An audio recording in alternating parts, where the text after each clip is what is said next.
ನಮಸ್ಕಾರ ಸ್ನೇಹಿತರೆ, ಇದಕ್ಕಿಂತ ಹಿಂದಿನ ಸಂಚಿಕೆಯಲ್ಲಿ ಸಿಂಗಲ್ ಸೈಟ್ ಏಕ ನಿವೇಶನವನ್ನು ಯಾವ ರೀತಿ ಪಡಿಬೋದು, ಬಿಲ್ಡಿಂಗ್ ಲೈಸೆನ್ಸನ್ನು ಯಾವ ರೀತಿ ಪಡಿಬೋದು, ಇಂಥ ಅನೇಕ ವಿಚಾರಗಳ ಬಗ್ಗೆ ಮಾಹಿತಿಯನ್ನು ತಿಳಿಸ್ಕೊಟ್ಟಿದ್ದೆ. ಈ ವಿಡಿಯೋದಲ್ಲಿ ಹೋಮ್ ಲೋನನ್ನು ಯಾವ ರೀತಿ ಪಡಿಬೋದು, ಯಾವ ರೀತಿಯಾದಂಥ ದಾಖಲಾತಿಗಳು ಬೇಕು, ಎಷ್ಟು ಸಮಯ ಆಗುತ್ತೆ, ಪ್ರಾಸೆಸ್ ಯಾವ ರೀತಿ ಇರುತ್ತೆ, ಇಂಥ ಅನೇಕ ವಿಚಾರಗಳ ಬಗ್ಗೆ ತಿಳಿಸ್ಕೊಡ್ತೀನಿ. ವಿಡಿಯೋವನ್ನು ಪೂರ್ತಿಯಾಗಿ ನೋಡಿ ಸ್ನೇಹಿತರೆ. ಮೊದಲನೇದಾಗಿ ಲೋನಿನ ಅವಶ್ಯಕತೆ ಬರೋದು ಬಡವರಿಗೂ ಮತ್ತು ಮಧ್ಯಮ ವರ್ಗದ ಜನರಿಗೆ, ಶ್ರೀಮಂತರಿಗೆ ಹೆಂಗೋ ನಡ್ಕೊಂಡು ಹೋಗುತ್ತೆ. ನಂತರ ನಾವೊಬ್ಬರು ಬಡವರಾಗಿರ್ಬೋದು, ಮಧ್ಯಮ ವರ್ಗದವರಾಗಿರ್ಬೋದು, ಇಮಿಡಿಯೇಟ್ಲಿ ಯೋಚನೆ ಮಾಡಿ ಮನೆ ಕೆಲಸಕ್ಕೆ ಕೈ ಹಾಕಲ್ಲ. ಕ್ರಮೇಣ ಒಂದು 3 ವರ್ಷ 4 ವರ್ಷದಿಂದ ಯೋಚನೆ ಮಾಡ್ತಿರ್ತೀವಿ, ಈ ವರ್ಷ ಎಲ್ಲ ಬರೋ ವರ್ಷ ಮನೆ ಕಟ್ಟೋಣ, ಮುಂದಿನ ವರ್ಷ ಮನೆ ಕಟ್ಟೋಣ, ಇನ್ನು ಸ್ವಲ್ಪ ದುಡ್ಡು ಕೂಡಿಟ್ಟು ಮನೆ ಕಟ್ಟೋಣ, ಇಂಥ ಅನೇಕ ರೀತಿಯಾದಂಥ ಪ್ಲಾನಿಂಗಲ್ಲಿ ಹೋಗ್ತಾ ಇರುತ್ತೆ. ನಾವು ಯಾವತ್ತು ಮನೆ ಕಟ್ಟಕ್ಕೆ ಪ್ಲಾನ್ ಮಾಡ್ತೀವೋ, ಯೋಚನೆ ಮಾಡ್ತೀವೋ, ಆ ಯೋಚನೆ ಮಾಡುವ ಆ ಕ್ಷಣದಿಂದನೇ ಲೋನ್ಗೆ ಯಾವ ರೀತಿಯಾದಂತಹ ನಾವು ಮುಂದುವರೆದುಕೊಂಡು ಹೋಗಬೇಕು ಅನ್ನೋದ್ರ ಬಗ್ಗೆ ಗಮನದಲ್ಲಿಟ್ಟು ಆ ಪ್ರಕಾರವಾಗಿ ನಾವು ನಡ್ಕೊಂಡ್ರೆ ಖಂಡಿತ ಈಸಿಯಾಗಿ ಲೋನ್ ಆಗುತ್ತೆ ಸ್ನೇಹಿತರೆ. ಕೆಲವೊಬ್ಬರಿಗೆ ತಿಂಗಳಿಗೆ ಡೈರೆಕ್ಟಾಗಿ ಬ್ಯಾಂಕ್ ಅಕೌಂಟಿಗೆ ಸಂಬಳ ಬರುತ್ತೆ. ಆ ಬ್ಯಾಂಕ್ ಅಕೌಂಟ್ ಸಂಬಳ ಬಿದ್ದ ನಂತರ ಅಲ್ಲಿಂದ ಅವರು ಡ್ರಾ ಮಾಡಿ ಖರ್ಚು ಮಾಡ್ತಿರ್ತಾರೆ. ಇಂಥವ್ರಿಗೆ ಟ್ರಾನ್ಸ್ಲೇಷನ್ನ ತೋರಿಸೋದು ತುಂಬ ಈಸಿ ಆಗುತ್ತೆ ಮತ್ತು ಸ್ಯಾಲ್ರಿ ಸರ್ಟಿಫಿಕೇಟ್ ಕೂಡ ಕೊಡ್ತಾರೆ. ಆದರೆ ಇನ್ನು ಕೆಲವರು ವಾರದ ಸಂಬಳಕ್ಕೆ ಕೆಲಸ ಮಾಡೋರಿರ್ತಾರೆ, ಇಲ್ಲ ತಿಂಗಳ ಸಂಬಳಕ್ಕೆ ಅವರು ಬ್ಯಾಂಕಿಗೆ ಬೀಳ್ದೇನೆ ಕ್ಯಾಶ್ ದುಡ್ಡು ತಗೊಂಡು ಸಂಬಳ ಪಡೆಯೋರು ಇರ್ತಾರೆ. ಈ ಕ್ಯಾಶ್ ದುಡ್ಡು ತಗೊಂಡು ಸಂಬಳ ಪಡೆಯೋರು ಮೊದಲಿಗೆ ಅವ್ರ ಕೈಗೆ ದುಡ್ಡು ಬಂದ ಕೂಡಲೇ ಮೊದಲು ಮಾಡುವಂಥ ಕೆಲಸ ಆ ದುಡ್ಡನ್ನು ತಗೊಂಡೋಗಿ ಬ್ಯಾಂಕಲ್ಲಿ ಜಮಾ ಮಾಡಿ, ಬ್ಯಾಂಕಲ್ಲಿ ಡಿಪಾಸಿಟ್ ಮಾಡಿದ ನಂತರ ನೀವು ಅದನ್ನು ವಿತ್ಡ್ರಾ ಮಾಡಿ ನೀವು ಖರ್ಚು ಮಾಡಿಕೊಂಡ್ರೆ ಆ ಟ್ರಾನ್ಸ್ಲೇಷನ್ನ ನೀವು ತೋರ್ಸಂಗಾಗುತ್ತೆ. ಬ್ಯಾಂಕು ಮೊದಲನೇದಾಗಿ ನಮಗೆ ಲೋನ್ ಕೊಡುತ್ತೆ ಅಂದರೆ ಅವರು ನಾವು ಎಷ್ಟು ಟ್ರಾನ್ಸ್ಲೇಷನ್ ಮಾಡಿದ್ದೀವಿ, ನಮ್ಗೆ ಎಷ್ಟು ಆದಾಯ ಇದೆ, ಇಂಥದ್ದನ್ನು ಮೊದಲನೇದಾಗಿ ಅವರು ನೋಡ್ತಾರೆ ಸ್ನೇಹಿತರೆ. ನಿರಂತರವಾಗಿ ಒಂದು 3 ವರ್ಷದಿಂದ ಕಂಟಿನ್ಯೂ ಆಗಿ ಇದೇ ರೀತಿ ಟ್ರಾನ್ಸ್ಲೇಷನ್ ತೋರಿಸ್ತಾ ಬಂದಾಗ ಮತ್ತು ಪ್ರತಿ ವರ್ಷ ಕೂಡ ಎಲ್ಲರೂ ಕೂಡ IT ಫೈಲ್ ಮಾಡಿ, ತಪ್ಪದೇ IT ಫೈಲ್ ಮಾಡಿ. IT ಫೈಲ್ ಮಾಡೋಕ್ಕೆ ಜಾಸ್ತಿ ಏನು ಖರ್ಚು ಬರಲ್ಲ.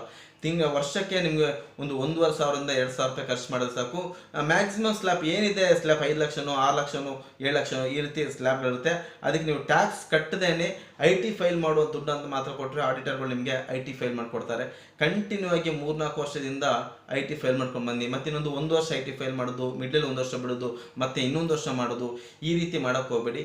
ಕಂಟಿನ್ಯೂ ಆಗಿ ಆ IT ಫೈಲ್ ಮಾಡ್ಕೊಂಡು ಬನ್ನಿ. ಮುಂದಿನ ದಿನಕ್ಕೆ ಈ IT ಫೈಲ್ ಆಗಿರ್ಬೋದು, ನಿಮಗೆ ಬರುವಂಥ ಅಕೌಂಟಿಗೆ ದುಡ್ಡು ಬೀಳುವಂಥ ಸ್ಯಾಲರಿಗಳು, ಇದೆಲ್ಲ ತುಂಬ ಮಹತ್ವವನ್ನು ಪಡೆಯುತ್ತೆ ಲೋನ್ ಅಂತಕ್ಕೆ ಬರುವಾಗ.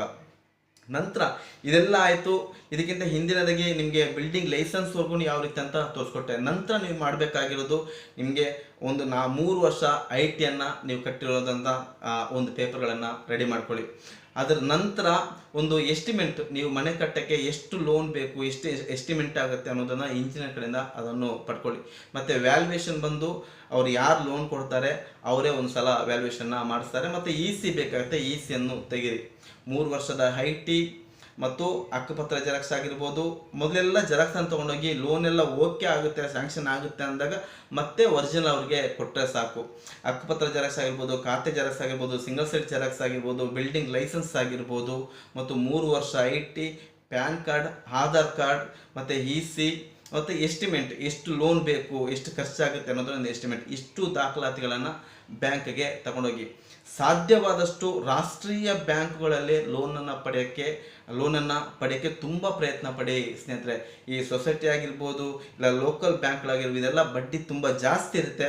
ಸಾಧ್ಯವಾದಷ್ಟು ನ್ಯಾಷನಲ್ ಬ್ಯಾಂಕಲ್ಲಿ ನಿಮ್ಗೇನಾದರೂ ಲೋನ್ಗಳು ಆಗುವಂಥ ಪ್ರಾಸೆಸ್ ಇದ್ದರೆ, ಚಾನ್ಸ್ ಇದ್ದರೆ ಅಲ್ಲೇ ತೊಗೊಳ್ಳಿ. ಸ್ವಲ್ಪ ಬಡ್ಡಿ ಕಡಿಮೆ ಬೀಳುತ್ತೆ ಮತ್ತು ಜಾಸ್ತಿ ಪ್ರೆಷರ್ ಇರಲ್ಲ.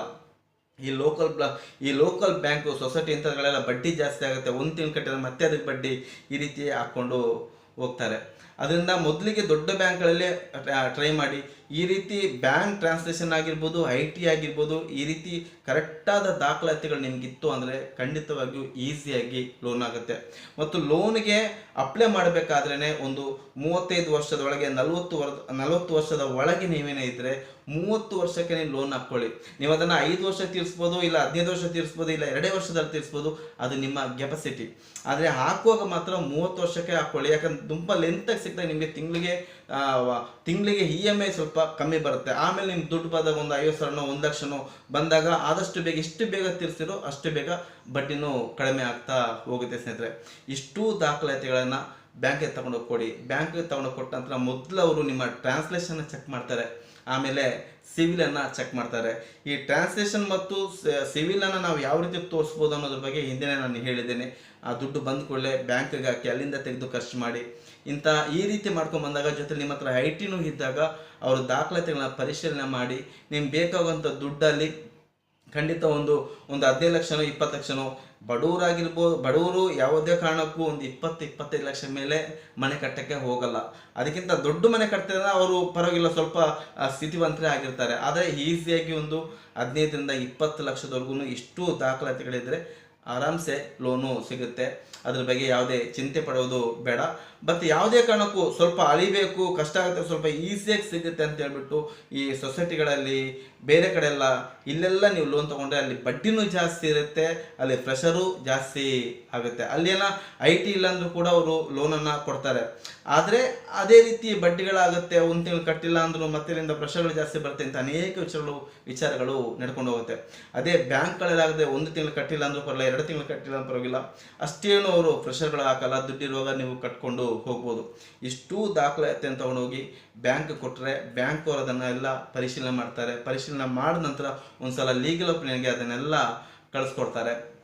ಲೀಗಲ್ ಒಪಿನಿಯನ್ಗೆ ಅದೆಲ್ಲ ಕಳಿಸ್ಕೊಟ್ಟ ನಂತರ ಅಲ್ಲಿ ನೀವು ಎಲಿಜಿಬಲ್ ಇದ್ದೀರಾ ಇಲ್ವಾ ಅಂತ ಗೊತ್ತಾಗುತ್ತೆ. ಸೊ ಇಷ್ಟು ದಾಖಲಾತಿಗಳು ಕರೆಕ್ಟಾಗಿತ್ತಂದರೆ ಯಾವುದೇ ಸಮಸ್ಯೆ ಇಲ್ಲ, ಆರಾಮ್ಸೆ ಲೋನ್ ಆಗುತ್ತೆ ಸ್ನೇಹಿತರೆ. ಆ ಲೋನ್ ಆಗಬೇಕಂದ್ರೆ ಮುಖ್ಯವಾಗಿ ನಮ್ಮ ಟ್ರಾನ್ಸ್ಲೇಷನ್ ಚೆನ್ನಾಗಿರಬೇಕು, IT ಇರಬೇಕು, ಇಲ್ಲ ಬೇರೆ ಯಾವುದೇ ರೀತಿ ನೀವೆಲ್ಲೋ ಒಂದು ಕಡೆ ಯಾವುದೋ ಒಂದು ಆ್ಯಪಲ್ ಆಗಿರ್ಬೋದು, ಅಲ್ಲಿ ಎಲ್ಲೋ ಒಂದು ಲೋನ್ ತಗೊಂಡಿರ್ತೀರ, ಅದು ಕಟ್ಟಿರಲ್ಲ, ಅದು MP ಗೆ ಹೋಗಿರುತ್ತೆ. MP ಗೆ ಹೋಯ್ತು ಅಂದರೆ ಖಂಡಿತವಾಗಿ 3-4 ವರ್ಷ ಯಾವುದೇ ಬ್ಯಾಂಕಲ್ಲೂ ಕೂಡ ಲೋನ್ಗಳು ಸಿಗಲ್ಲ. ಅದಕ್ಕೋಸ್ಕರ ಸಣ್ಣ ವಿಚಾರಗಳನ್ನು ಗಮನದಲ್ಲಿಟ್ಕೊಳ್ಳಿ. ಎಲ್ಲೂ ಜಾಸ್ತಿ ಸಿವಿಲ್ಗೆ ಏಟು ಬೀಳೋ ರೀತಿಯಲ್ಲಿ ಸಾಲಗಳನ್ನು ಮಾಡಿಕೊಂಡು ಅದನ್ನು ಕಟ್ಟದೇ ಇರಬೇಡಿ. ಎಲ್ಲೋ ಆ್ಯಪ್ ಮೂಲಕ ಆಗಿರ್ಬೋದು, ಬೇರೆ ಯಾವುದೋ ಸಣ್ಣ ಪುಟ್ಟ ನೀವು ಪರ್ಸನಲ್ ಲೋನ್ ಆಗಿರ್ಬೋದು, ಇಂಥೆಲ್ಲ ತಗೊಂಡಿದ್ರೆ ಅದನ್ನೆಲ್ಲ ಕ್ಲಿಯರ್ ಮಾಡಿದ ನಂತರ ಒಂದು NOC ಪಡ್ಕೊಳ್ಳಿ.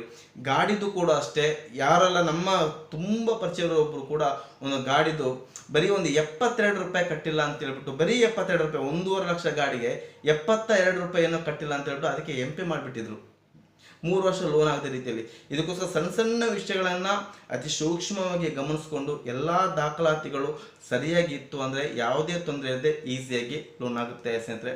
ವಿಡಿಯೋ ಇಷ್ಟ ಆಗಿದ್ರೆ 4 ಜನಕ್ಕೆ ತಿಳಿಸಿ, ಶೇರ್ ಮಾಡಿ, ಲೈಕ್ ಮಾಡಿ. ಇಂಥ ಅನೇಕ ಉತ್ತಮ ವಿಚಾರಗಳನ್ನು ಈ ಚಾನಲ್ ಮೂಲಕ ತಿಳಿಸ್ತಾ ಬರ್ತೀನಿ. ಚಾನಲ್ನ ಸಬ್ಸ್ಕ್ರೈಬ್ ಮಾಡಿ. ನಮಸ್ಕಾರ ಸ್ನೇಹಿತರೆ.